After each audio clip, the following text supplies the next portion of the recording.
கோபியத்தான் வந்திருக்கேன்னு சொல்லு. அவட சொல்லு கோபி. மகா, கோபியத்தான் வந்திருக்கேன் மகா. இன்னொரு தடவை சொல்லு கோபி. மகா, கோபியத்தான் வந்திருக்க. சொல்லு கோபி, இன்னொரு தடவை. மகா, மகா, கோபியத்தான் வந்திருக்கான். ஏதாவது பேசு மகா. உன் கோபியத்தான் வந்திருக்கான், பேசு. கோபியத்தா மகா, பேசு. பேசுமா. உன் கோபியத்தான் பேசு மகா. மகா, இங்க வா, வா இங்க வா, உட்கார். கோபி, நீ அவளை கூப்பிடு, அவகிட்ட பேசு. அவ உன் பக்கத்துல இருப்பா, பேசு. அதானே, சொப்பனத்துல கண்ட அரிசி சோத்துக்கு வருமா? அவதான் தூக்கச்சாடோல புலம்புனா அது உண்மையாயிருமா? நீ பேசாத கோபி, அவட்ட பேசு கோபி. புஷ்பா, அதான் நீ சொன்ன கோபி கூப்பிட்டா, அவ அங்க போய் நின்னுக்கிட்டால, சும்மா புலம்பிக்கிட்டே இருக்க நீயே. அப்போ அவ கோபியத்தான் கூப்பிட்டது பையா? இங்க யாரு பையன்னு சொல்ல வரல, உண்மையதான் சொல்றான். அதுக்காக கோபியத்தான் கூப்பிட சொன்னா அதுல என்ன நியாயம் இருக்கு? இல்ல, இது சரிப்பட்டு வராது. கோபி, நீ இங்கே இருந்து மகா கிட்ட பேச்சு கொடுத்துட்டே இரு, அப்பதான் அவளுக்கு நினைவு திரும்பும். என்னத்தை புரிஞ்சுதான் பேசுறீங்களா? இத புரிஞ்சுக்க என்ன இருக்கு? ஒண்ணு, நீ இங்கே இருந்து மகாவை பாத்துக்க. அப்படி இல்லன்னா உன் கூட உங்க வீட்டுக்கு அவளை கூட்டிட்டு போ. இங்க பாருங்க அத்தை, எனக்கு கடையில நிறைய வேலை இருக்கு. அதுபோய் ஏகப்பட்ட கச்சேரி ஒத்துட்டு இருக்கேன். என்னால பொறுமையா இங்க இருந்து பாத்துக்க முடியாது. அப்போ உனக்கு என் பொண்ணை விட கச்சேரி தான் முக்கியமா போச்சு இல்ல? புஷ்பா, என்ன பேசுற நீ? அவனுக்கு வேற வேலை வெட்டியா இல்லையா நினைக்கிற? நாள் பூரா இங்கே உட்காந்துக்கிட்டு இருக்கிறதுக்கு. அதானே, உன் மக யார கூப்பிட்டாலும் அவங்க இவ பக்கத்திலே இருக்கணுமா? இல்லாட்டி அவளுக்கு நினைவு திரும்பாதா? பெத்த பிள்ளைய அப்பா அம்மான்னு கூப்பிடவே இல்ல. நீங்களும் கூட தானே இருக்கீங்க. எல்லாத்துக்கு மேல கூட்டிட்டு போய் சூடு வச்சீங்க. அப்ப கூட அப்பா அம்மான்னு கூப்பிடல இல்ல? என்ன குத்தி காட்டுறியா? குத்தி காட்டல. உன் மக அப்பா மேலயே ஆத்தா மேலயே அவளுக்கு பிரியமா இருக்குன்னு சொல்ல வரேன். இங்க பாருங்க அத்தை, எனக்கு கடையில நிஜமாவே நிறைய வேலை இருக்கு. அதுபோய் இப்ப நான் கூப்பிட்டேன், கண்ணு முழிச்சோன்னா என்ன பண்ணுச்சு? பாண்டிகிட்ட போய் நின்னுச்சு. ஏன்னா பாண்டி அவ்வளவு நல்லா பாத்துக்கிற மகாவை. மறுபடியும் குடிச்சு எனக்கு தகவல் கொடுங்க. நான் உள்ளூர்ல தானே இருக்கேன். எங்க போறேன்? நான் கிளம்புறேன். தள்ளு. கோபி, என்னங்க இவன் இப்படி பேசிட்டு போறான்? புஷ்பா, நீ அமைதியாரு. எனக்கு நம்பிக்கை இருக்கு. மகாவுக்கு நினைவு திரும்பின உடனே அவ கொடுப்பா பதில எல்லாருக்கும்.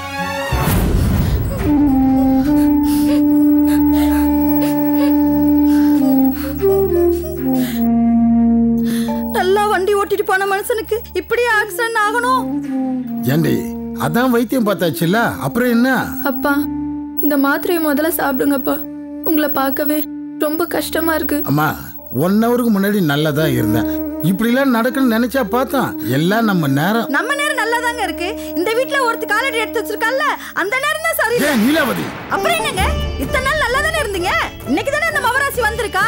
அவளோட ராசி தான் உங்களை போட்டு இந்த ஆட்ட ஆட்டுது. ஏய், வாய் முடின்னு உள்ள போடி. 8 மிதிச்சனா? 8 மிதிப்பீங்களா? இன்னும் பட்டு திருந்தலனா நான் என்னத்த சொல்றது? தள்ளடி.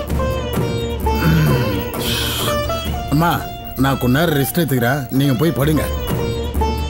மாத்திரப்பா.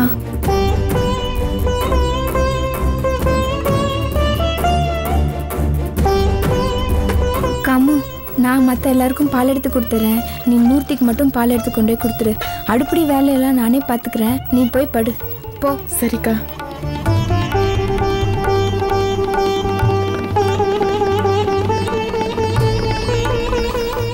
ஏய், பரவாயில்லையே, சாதிச்சிட்டியே.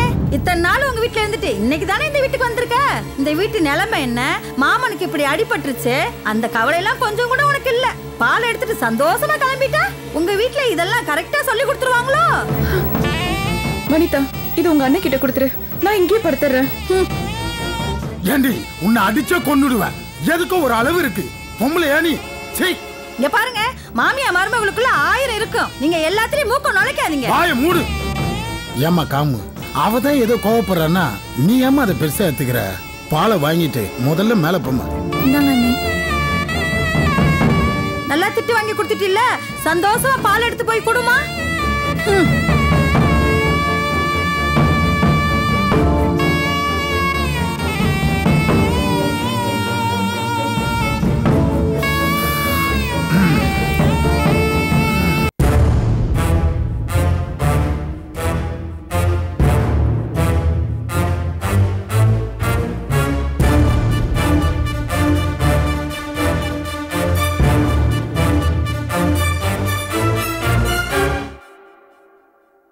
என்னங்க பால்?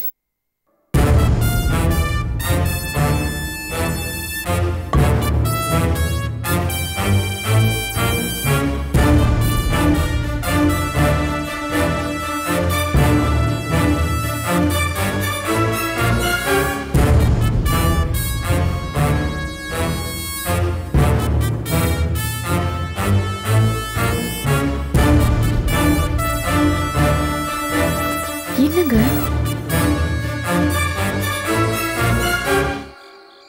ஏங்க ஒரு மாதிரியா இருக்கீங்க? எனக்கு முன்னாடி உன்னை யாராவது லவ் பண்றேன்னு சொல்லியிருக்காங்களா? இல்லங்க. நல்லா யோசிச்சு சொல்லு. ஏங்க என்ன வந்து பாத்துட்டு போனவங்க எல்லாருமே என்ன பிடிக்கலன்னு தான் சொல்லிட்டு போயிருக்காங்க. உங்களுக்கே தெரியாதா நம்ம காலேஜ்ல எவனாவது என் பின்னாடி சுத்தி இருக்கானா? என் பின்னாடி சுத்தின ஒரே ஆள் நீங்க தாங்க. நீங்க தான் என்ன பிடிச்சிருக்குன்னு சொல்லி லவ்வும் சொல்லி என்ன கல்யாணம் பண்ணிக்கிட்டீங்க. ஆமா நீங்க. நான் யாரும் லவ்லாம் பண்ணலமா. நான் அதை கேட்கவே இல்லை. நான் யாரும் திரும்பி கூட பார்த்தது இல்லம்மா. ஏங்க நீங்க என்கிட்ட கேள்வி கேட்டீங்க, நான் சாதாரணமா பதில் சொன்னேன். நீங்களும் சாதாரணமா பதில் சொல்ல வேண்டியதானே? ஏங்க பதட்டப்படுறீங்க? ஆமா எதுக்கு இதெல்லாம் கேட்டீங்க? சரி சரி, உங்க வீட்டுல பரமையா இப்படி பண்றா? என்ன சொல்றீங்க? ஒருத்தரை மாத்தி ஒருத்தர் லவ் பண்ற அசிங்கமா இல்ல? ஏங்க உறுதியா தெரியாம நம்ம எதுவும் சொல்லக்கூடாதுங்க. உறுதியா தெரிஞ்சனாலதான் சொல்றேன். இதுக்கு முன்னாடி சக்தியை லவ் பண்ணா எனக்கு நல்லாவே தெரியும். ஏன் கோபி மச்சனுக்கு தெரியும். இப்ப செந்தில லவ் பண்றா. நீங்க சொல்றது மட்டும் உண்மையா இருந்ததுன்னா கோபி என்ன கிட்ட உட்காந்து பேசி இது எல்லாத்தையும் சரி பண்ணிடலாம். சரி நீங்க சொல்லுங்க, கோபி அண்ணனுக்கு வனிதாவை கல்யாணம் பண்ணி கொடுக்கறதுல உங்களுக்கு சம்மதம் தானே? என்னக்கு அவன் இப்படி கேட்ட? நம்ம 2 பேரும் லவ் பண்ற விஷயம் தெரிஞ்சு என்ன மச்சான ஆக்கிக்கிறதுக்காக கோபி மச்சான் எவ்வளவு மனக்கட்டாரு. அப்படி இருக்கும்போது கோபி மச்சான் வனிதா கல்யாணத்துல என்ன பிரச்சனை வந்தாலும் நானே முன்னாடி எல்லாத்தையும் சரி பண்ணி கண்டிப்பா இந்த கல்யாணத்தை நடத்தி வைப்பேன். எல்லாத்துக்கும் ஒரு குடுப்பினை வேணும். நம்ம வாழ்க்கையில கல்யாணத்தன்னைக்கு தான் பொண்ணு மாப்பிள்ளையும் சந்திச்சுக்கிட்டோம். மாப்பிள்ளைய பத்தி பொண்ணுக்கு தெரியாது, பொண்ணை பற்றி மாப்பிள்ளைக்கும் தெரியாது. கல்யாணத்துக்கு அப்புறம் தான் எல்லாரோட சுயரூபமும் தெரியுது. ஆனால் வனிதா ரொம்ப லக்கி. கோபி மச்சனை பற்றி எல்லாமே தெரியும். அதான் வாழ்க்கையில் கொடுப்பன வேணும்னு சொல்கிறது. நம்மள மாதிரி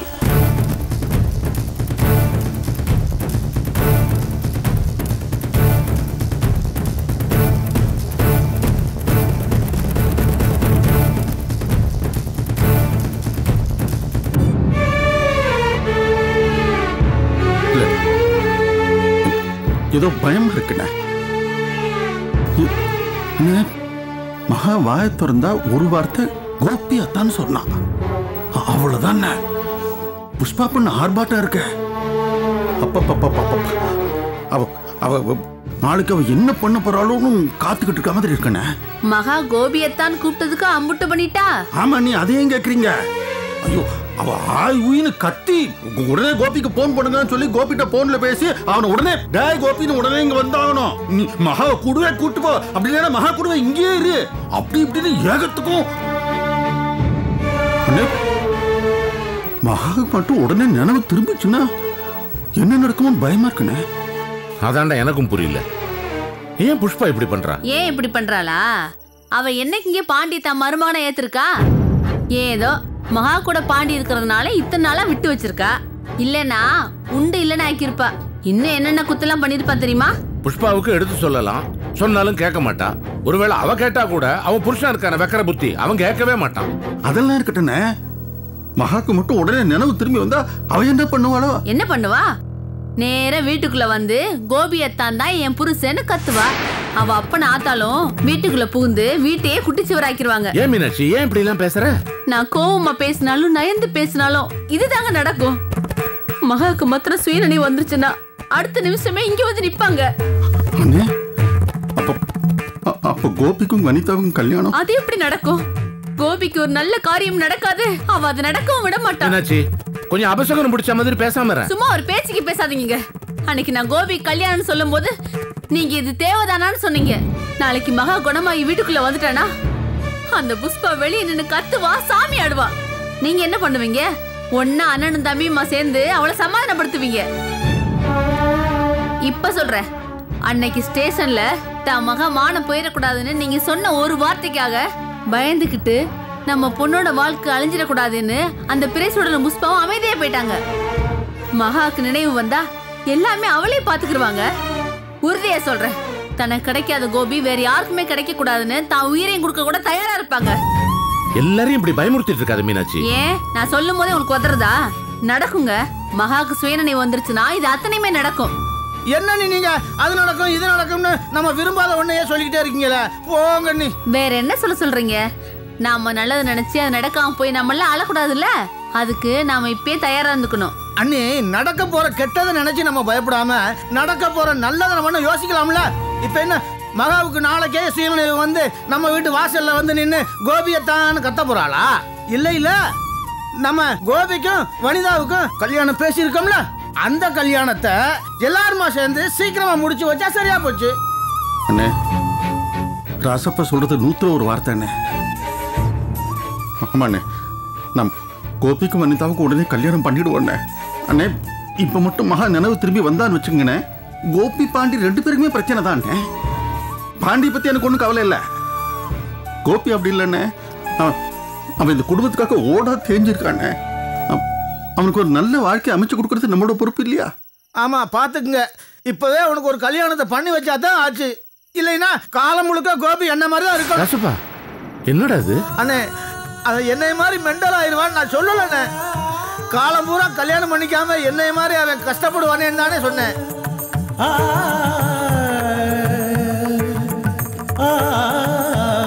ஏன் ராசப்பா இப்படி எல்லாம் பேசுற? உன்னை யாராவது அப்படி சொன்னாங்கன்னா அவங்க தான்டா மென்டல். அவங்க தான் மனநிலை சரியில்லாதவங்க. உனக்கு என்னடா குறைச்சல் தங்கத்துக்கு?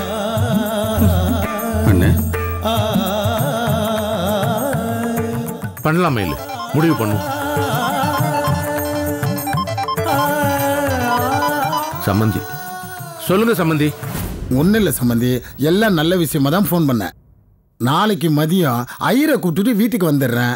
கோபி ஜாதகத்தையும் வனிதாவுடைய ஜாதகத்தையும் வச்சு பொருத்தம் பார்ப்போம். பொருத்தம் சரியா இருந்ததுன்னா அப்படி நிச்சயதார்த்த தேதியும் முடிவு பண்ணிடுவோம். அப்படியே செஞ்சிடலாம். சரிங்க சம்பந்தி, அப்போ நாளைக்கு மதியம் நான் வந்துடுறேன். வச்சுட்டிங்களா?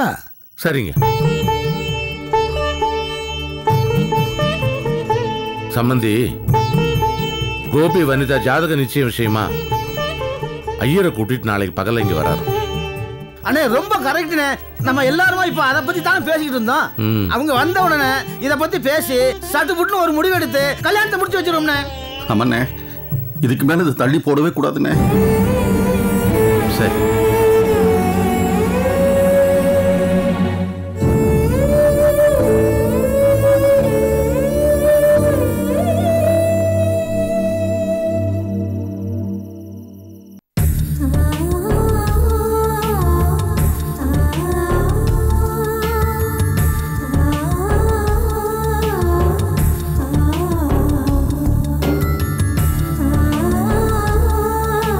உங்களை பார்த்த உடனே படபடன்னு பேசணும்னு நினைச்சிட்டு வந்தேன். நேரில் பார்த்த உடனே டக்குன்னு வார்த்தை வர மாட்டேங்குது.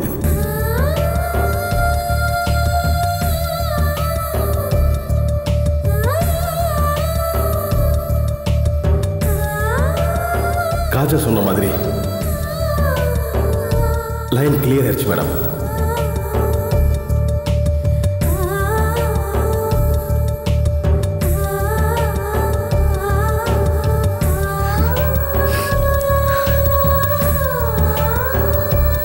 என்னக்கா அழுது முடிச்சிட்டியா? இப்ப எதுக்கு அழுதுட்டு இருக்க? கோபியை நினைச்சுக்கிட்டா? அதெல்லாம் ஒண்ணும் இல்ல. நீ இவ்வளவு வேகமா இல்லன்னு சொல்லும் போதே தெரியுது நீ அவரை நினைச்சுதான் அழுதுட்டு இருக்கேன்னு. இப்ப எதுக்கு அழற? ஆனா அக்கா, நீ கோபியை நினைச்சு அழறியோ இல்லையோ, ஆனா நிச்சயமா உனக்கு கிடைக்க போற வாழ்க்கையை நினைச்சு நீ அழுதுதான் ஆகணும். ஆமாக்கா, மனசை ஏமாத்திட்டு புத்திய பேச வச்சா இப்படிதான் அழணும். நல்லா அழு. அழ வேண்டியதெல்லாம் இங்கேயே அழுது தீர்த்துடு. ஏன்னா கோகுல் வீட்டுக்கு போய் அழுதினா அங்க உன்னை ஏன் கேட்கறதுக்கு ஆள் இருக்க மாட்டாங்க. ரோஹிணி போக்கா. அக்கா, நான் ஒரு உண்மையை சொல்லட்டுமா? நான் எந்த அளவுக்கு என்னையும் என் காதலி நினைச்சு அறுவறு படைஞ்சனோ அந்த அளவுக்கு உன்னையும் உன் காதலி நினைச்சு பெருமைப்பட்டிருக்கேன். அக்கா இப்படி தெளிவா ஒருத்தனை தேர்ந்தெடுத்து அவனை முழுசா புரிஞ்சுக்கிட்டு காதலிக்கிறா. ஏன் புத்தியே இவ்வளவு கேவலமா போச்சுன்னு நினைக்காத நாளே இல்ல. ஆனா இப்போ உன்னை ஒரு கையால் ஆகாத பொண்ணாதான் நினைக்கிறேன். அக்கா, நான் தப்பு பண்ணும் போதே தைரியமா துணிச்சலா பண்ணுவேன். ஆனா நீ இப்படி உன் மனசுக்கு பிடிச்ச வாழ்க்கைய எந்த தடையுமே இல்லாதப்போ மறைச்சு. ரோஹிணி, நீ புரியாம பேசுற. நான் புரியாம பேசுறேனா?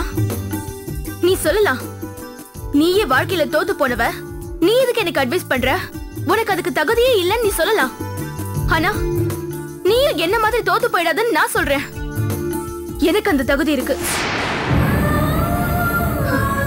கோபி இடத்துல கோகுல வச்ச பாரு, அப்பவே என் மனசுல உனக்கு இருந்த மதிப்பு போயிடுச்சுக்கா. ஆமா, அந்த கோகுல் அப்படி உனக்கு எந்த விஷயத்துல மாத்தினா சொல்லு. எனக்கு அவனை பத்தி நல்லா தெரியும். நீ ஏன் கோபியை வெறுத்தாங்கிறது எனக்கு நல்லா தெரியும். என்ன அந்த பொறுக்கி கோகுல் இன்னும் அந்த வீடியோ வச்சு உன்னை மிரட்டியிருப்பான். என் கூட வந்து வாழலனா அது ஊரு புற காட்டுவேன்னு சொல்லி உன்னை அவன் மிரட்டியிருப்பான். அதானே? அதனாலதானே நீ கோகுல் கூட போய் வாழணும்னு சொல்ற? அப்படிலாம் எதுவும் இல்ல. அப்புறம் எதுக்காக கோபியை வெறுக்கிற? இங்க பாரு, ஏன் வாழ்க்கையாவது எவனோ ஒருத்தனால அழிஞ்சு போச்சு. ஆனா உன் வாழ்க்கை உன்னாலதான் கெட போகுது. அது உன் கையில தான் இருக்கு. அந்த கோகுல் அந்த வீடியோ வச்சு உன்னை மிரட்டினானா அதுக்காக நீ பயந்துக்காத. உன்னால முடிஞ்சதை பண்ணுடான்னு நீ தைரியமா சொல்லிட்டு வா. சத்தியமா சொல்றேன்க்கா, உனக்காக சாக கூட தயாரா இருக்க. எனக்கு உன் வாழ்க்கை நல்லா அமையணும்க்கா. அது மட்டும்தான், அது ஒண்ணுதான் என் மனசுல இருக்கு. முட்டாள்தனமா உளராத. நான் உளரலக்கா. கோபிதான் எப்பவுமே அவர் மனசுல இருக்கிறத சொல்லவே மாட்டாரு. நீதான் பேசுவ. ஆனா இப்போ கோபி தன்னோட மனசு திறந்து எனக்கு மலர் தான் வேணும்னு சொன்னதுக்கு அப்புறமும் இப்படி ஒரு முடிவு எடுத்திருக்கனா அதுக்கு என்ன அர்த்தம்? அந்த கோகுல் ஒண்ணு மிரட்டிருக்கான் தானே அர்த்தம்? லூசு மாதிரி அதே திரும்ப திரும்ப பேசாத. நான் கோபியை கல்யாணம் பண்ணிக்கலன்னு தான் சொன்னேன். கோகுலோட போறேன்னு சொன்னா? அக்கா, நீ என்ன சொல்ற? நான் கோபியை கல்யாணம் பண்ணிக்க போறதில்ல. அதே சமயம் கோகுலோடவும் போறதில்ல.